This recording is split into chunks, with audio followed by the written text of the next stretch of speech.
Good morning, everybody. This is Christina from Access Princeton. Thank you all for tuning in. And remember, you can follow us at Access Princeton on Twitter and ask questions during the broadcast. The heroin epidemic is real. It's in every community across the nation and growing. Heroin use has climbed over the past few years, and it's hitting communities that are not known to have drug problems. Small towns, suburbs, etc., are fighting against this epidemic. It's hitting the middle and upper class at an alarming rate. Next Wednesday, March 2nd, Corner House, Princeton Police, Princeton Health Department, and Princeton Alcohol and Drug Alliance are sponsoring an event you won't want to miss. Today we are with Councilman Lance Liverman, Corner House Executive Director Gary DeBlasio, Princeton Police Department Patrolman Leonard Thomas from the Safe Neighborhood Bureau, who's also the chair of the Princeton Alcohol and Drug Alliance, and Princeton Health Officer Jeff Grosser. They are here to discuss how the heroin epidemic is affecting the Princeton community and why you should attend next week's presentation and panel discussion. Welcome, everyone. Let's start with Councilman Liverman. Can you tell us why this presentation is so important? Yeah, thank you, Chris. I think that all of us know it could be a brother, it could be a sister, it could be an uncle, it could be an aunt, it could be a niece, it could be a nephew, it could be a friend, it could be the person that pumps your gas at the gas station, could be the store clerk, could be the delivery person that delivers packages. Heroin has affected everybody's life from the lower class to the higher class in society.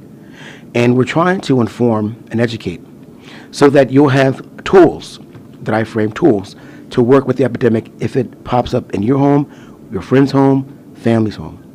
And we're hoping that everyone will attend and come out and listen to the great program that we have in store. Heroin is something that we must try our best to eradicate so that we can live productive lives. Thank you. Great, thank you. And now we're going to move over to Jeff Grosser, the Princeton Health Officer. He's going to tell us a little bit how this is affecting the health department at Princeton. Thanks, Chris. As part of the health department's goal is to prevent health and safety issues from occurring. What we've noticed with opiates and heroin in the last 10 years is a significant increase of incidents regarding overdose deaths. And right now in New Jersey, overdose deaths are 3 times the national average. So we know it's a problem here in our home state, and we're starting to also witness it in our town. Part of what we do with the health department is to create awareness around these types of events so people can organize and mobilize against issues that are affecting us, from a health and safety standpoint. We're really proud to be able to partner with Corner House and the police department, PADA, in this endeavor right now. The best thing parents can do and children can do is learn more about this, because the truth of the matter is that this can happen to anybody, and unfortunately it is, and we're trying to create awareness so people can better protect themselves, better educate themselves, notice signs and symptoms when it is occurring, and know what they can do if in fact they know someone or even themselves get affected by this. Great, thank you. And I just want to add, if anybody has any questions during this, please feel free to ask. We'll be more than happy to answer them. We're going to move over to Patrolman Thomas for the Princeton Police Department. How has the heroin epidemic made the police department's job differently? I think our approach to different scenes is a lot different than it has been in the past with other drugs that we're more familiar with dealing with here in Princeton. Usually we deal with people that are under the influence of alcohol or marijuana, but now that we're going into houses or situations where people are under the influence of heroin, we're treating it differently. We know it's a much kind of more serious drug, not to downplay the other drugs that are out there, but the outcome from using the drug can be a lot different than what we've formerly seen here in town. The way we're searching people and things like that, although we do it systematically based on policy, but it is more in the forefront of our minds now that they could have needles on them and things like that, because we are seeing more heroin based on just pure statistics of arrests that we've had here in town. Right, and do you have any statistics on any of the overdoses in town? We do. We've had 4 overdoses here in Princeton in the past year, and we've had 7 arrests. And I know some people may say 7 arrests isn't a large number, but here in Princeton, any number in that column of heroin is a big number to us. In past years, if you probably go back and pull some statistics, that number is probably 0, at least in the past time that I've been working here as a police officer. What about demographically? Is there a difference? No difference at all. Heroin has been everywhere and touched the lives of everyone, regardless of race, socioeconomic status, as Mr. Liverman pointed out. So it is very real in the fact that it is a small number, maybe here in Princeton, opposed to some of your bigger cities. The fact that that number is even there is a big deal for us here in Princeton. Captain Jack 24 said that they've lost 2 friends to heroin. Yeah. Appreciate that information. Thank you. What about Narcan? Is the police department carrying that? We are, and so is the Princeton First Aid and Rescue Squad. We've deployed it with the First Aid Squad on 2 different occasions that I'm aware of, and we had 1 reversal last year on Nassau Street here in Princeton. Okay, that's great. At least it's working. Right. All right. Anything else you want to add? No, I just think this is a wonderful event. It's sad that we have to have an event like this here in Princeton, which is a town I'm from and proud to be from.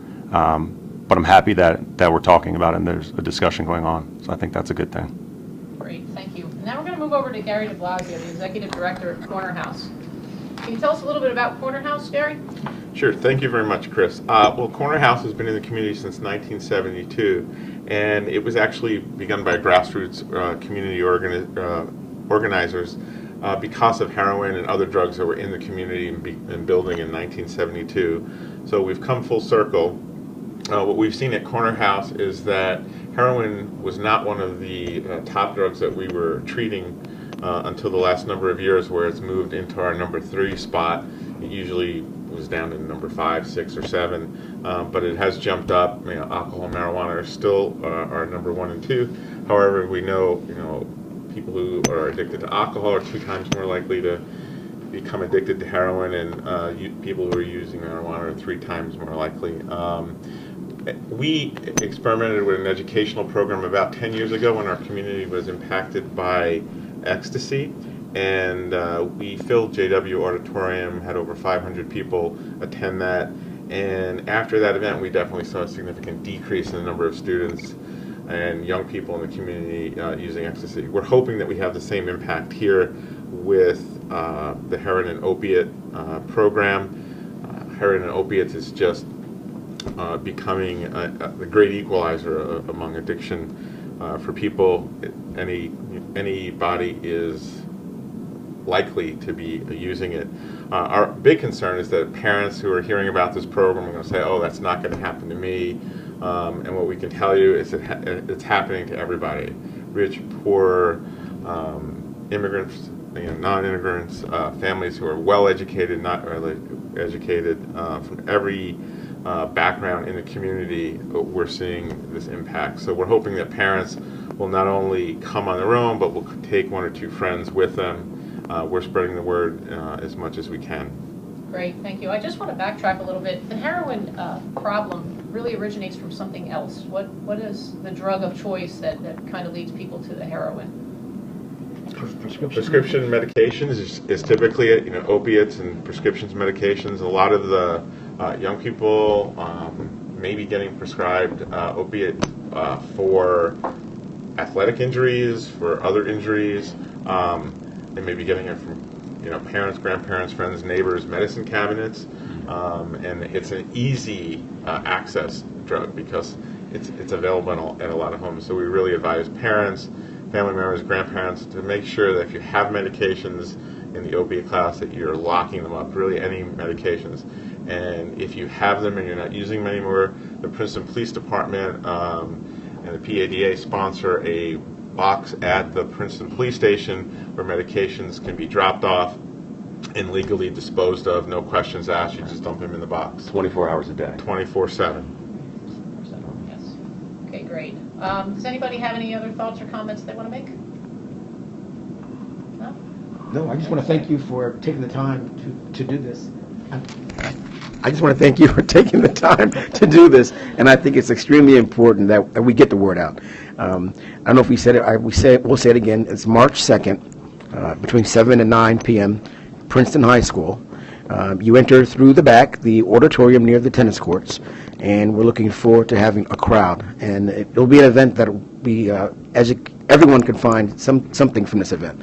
Very informative, and we have a great speaker, Michael DeLeon, who's from Steer Straight, So we're looking forward for everyone coming out. Thank you. In addition, I just want to add, we're going to have a panel discussion after Michael DeLeon, who's a powerful speaker and presenter and recovering person himself. But we're going to have acting prosecutor Angelia Nofri, Dan Smith, who's the clinical director of Corner House, and will give us, more current information about what we're seeing specifically in our treatment programs. And then Lieutenant Jeff Maurer, who did the one Narcan save in Princeton last year, and he's going to be talking about his experience. So I think parents and students will be able to come and get all of their questions answered, get the straight facts and the reality of the situation, and we're hoping to see everyone come out next Wednesday. Okay, great. And if you want any more information about that, you can contact Corner House, or you can go to the Princeton website at princetonnj.gov, where the brochure is. Thank you all for participating, and thank you all for watching. Thank Have you. a great day. Thank you.